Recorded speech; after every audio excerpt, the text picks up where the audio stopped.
রাধে রাধে, সুপ্রভাত সবাইকে। খড়গপুরে আজ আমার 17তম দিন। রাত থেকেই খুব বৃষ্টি হচ্ছিল, তাই আজ ঘুম ভাঙতেও দেরি হয়ে গেল।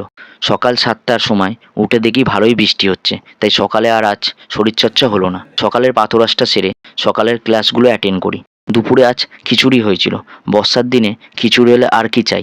দুপুরে মধ্যাহ্নভোজন সেরে নেক্সট ক্লাসগুলো অ্যাটেন্ড করি।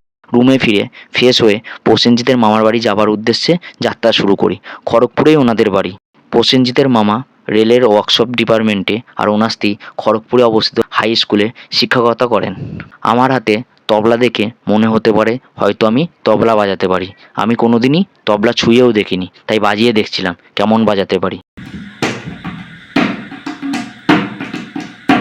এই পুরস্কারগুলো দেখে কি মনে হচ্ছে আমি কি কোনো পুরস্কারের দোকানে এসেছি? তা কিন্তু নয়। তাহলে বলি শুনুন। প্রসেনজিতের মামার এক ছেলে এক মেয়ে। ছেলে সৌমাল্য ক্লাস 5-এ এবং মেয়ে সৌমিলি ক্লাস 9-এ পড়ে। দুজনে মিলেই এই পুরস্কারগুলো পেয়েছে। শুধু যে একাডেমিক রেজাল্ট করে এই পুরস্কার অর্জন করেছে তা নয়, কুইজ কম্পিটিশনের থেকে শুরু করে তবলা, পিয়ানো এবং বর্তমানে সৌমাল্য 3-4 মাস ধরে সেতারও প্র্যাকটিস করছে। তারই কিছুটা নমুনা তোমাদের সাথে শেয়ার করলাম।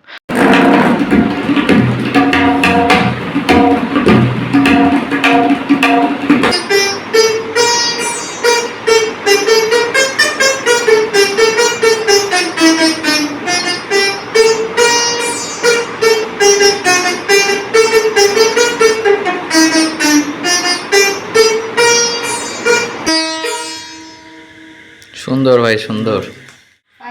5-এ পড়ছো? বড় হয়ে কি হওয়ার ইচ্ছা আছে? আইপিএস। বাহ, সুন্দর। সব থেকে বড় কথা, এগুলো ওরা নিজেদের ইচ্ছাই শিখেছে বা করেছে। বাড়ি থেকে কেউই চাপ দেয়নি।